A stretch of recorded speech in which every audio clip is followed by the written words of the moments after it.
order, brethren, to receive the most worshipful, the Grand Master.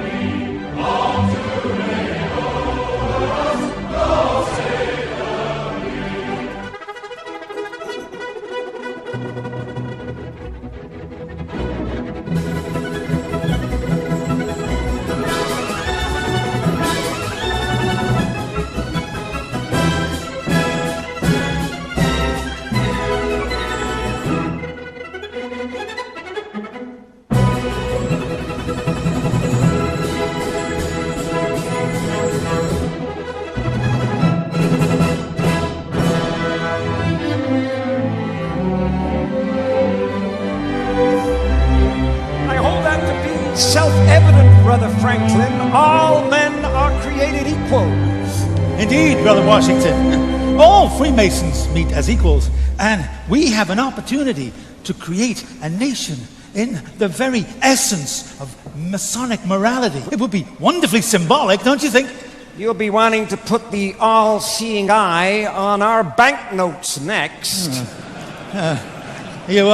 You think I'm taking it a bit far? Please don't ask me questions like that, Brother Franklin. You know I cannot tell a lie. Oh, come on, Brother Washington. Everybody lies occasionally, surely, especially politicians. Not me. Not even so much as an alternative fact. We must all be aware of fake news. The people must be free to think what they like as well. We can have no thought police in our new society. The foundation stone of our new nation built on all those principles that we hold dear. The plans for our new capital city already have a very Masonic feel to them, yeah. Candidate for initiation into the order, I'm giving him a little introduction into some of our mysteries. These two gentlemen are founding an entire nation built on our principles. We have great promises for our new nation. You know, I wonder if other presidents after me will also be Freemasons. Many will be.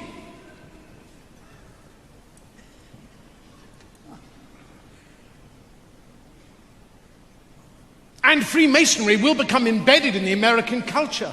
And the eye will appear on the banknotes. Oh, God. These principles will be honored with a gift from your French brethren. A gift that will be a welcoming beacon to the poor and oppressed. This is the statue we are giving you. It's a bit small, isn't it? Oh, this is a maquette. The real thing is bigger. Much, much bigger. America will produce a great many great Americans from many different walks of life and many different fields, and many will be Masons. Sportsmen, actors, writers, soldiers, filmmakers, businessmen, inventors, astronauts. What on earth is an astronaut? No, they're not. I don't follow. Well, they're not on Earth, they're in space. In fact, Brother Buzz Aldrin was the second man to walk upon the surface of the moon. That's the best thing I've heard this evening. What, that a Mason walked on the moon? Man on the moon. Amazing. But don't forget the musicians. Do not forget the musicians.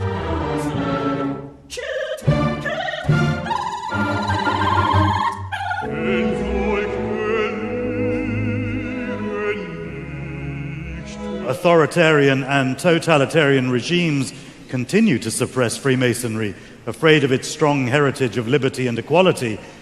It symbolizes the inevitability of your end. The British Army had travelling lodges that moved with regiments. Freemasons have served their countries and communities with distinction. Freemasons met across the Union and Confederate divide to celebrate their common rituals. And today, Freemasonry remains an active part of military life in many countries.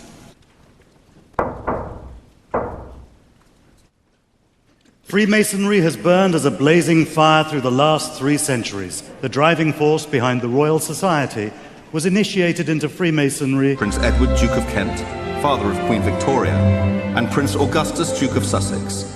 The two princes brought their feuding Grand Lodges together and reconciled to be the United Grand Lodge of England. Kings George IV, William IV, Edward VII, Edward VIII, and George VI were all Freemasons, as were 18 dukes and princes, including the Duke of Edinburgh. This year, His Royal Highness Prince Edward, the Duke of Kent, celebrates his 50th year as Grand Master of the United Grand Lodge of England. His Royal Highness was proposed into Freemasonry by the then Grand Master, the Earl of Scarborough.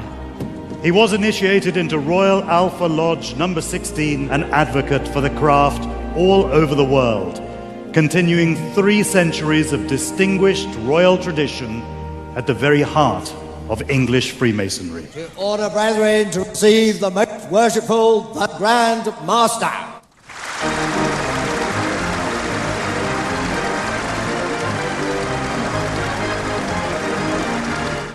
As permanent master of these 3 lodges, I now call on my deputy masters. Most worshipful Grand Master. Most worshipful Grand Master. Most worshipful Grand Master. Most worshipful Grand Master, I humbly ask you to complete the initiation of this worthy candidate for Freemasonry. Adorn our ceremonies and forever remind us of our incomparable heritage, the birth of organized Freemasonry, stressing the deep and sincere loyalty and affection felt by the Brethren of the United Grand Lodge of England for their Grand Master.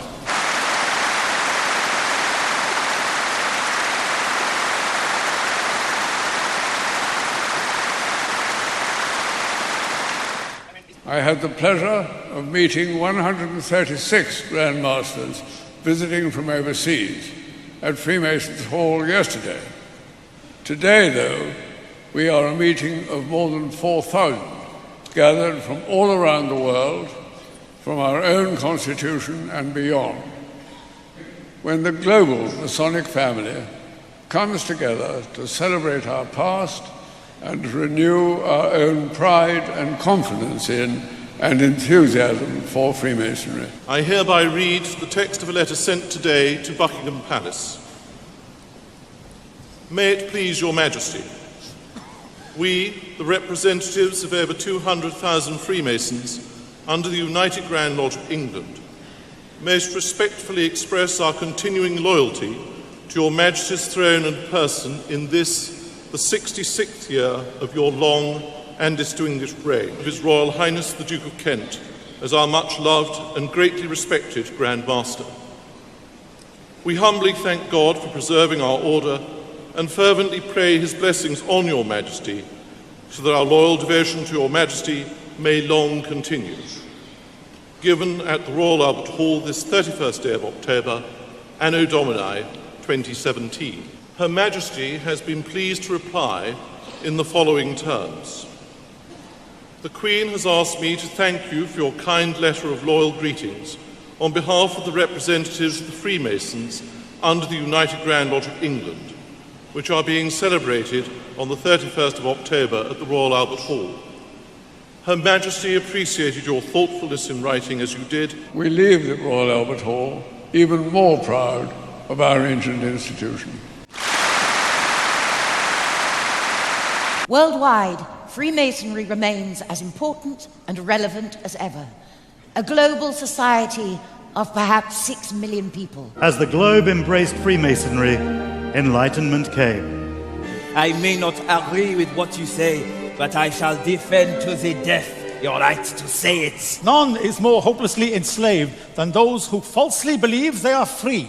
Coat of arms of Donald Trump. What does it actually represent? Well, this is rather interesting, actually. This is arcane Scottish heraldic law providing evidence of Donald Trump's deep Anglophilia, I would say, and also touches upon the royal prerogative. There we have the double-headed eagle representing his Scottish Germanic heritage.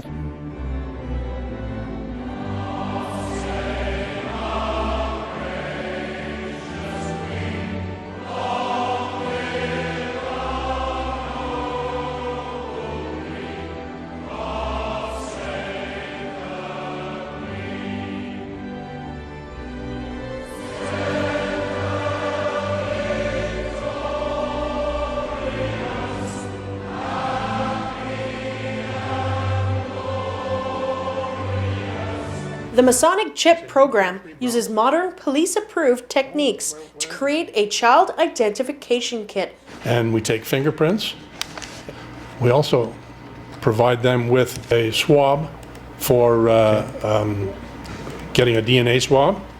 And we also provide them with imprint where they can get an imprint of the child's teeth. So not only does it provide DNA as well as a swab, but it is also a source if you were using tracking dogs to provide a scent for the child. You may be surprised to see who we found using tricks to cover up their license plates. Apparently, they're law enforcement. You know, in Hollywood and in the industry and the stuff we do, there's a lot of like insider secrets to keeping your career going, and a lot of insider secrets to making things tick.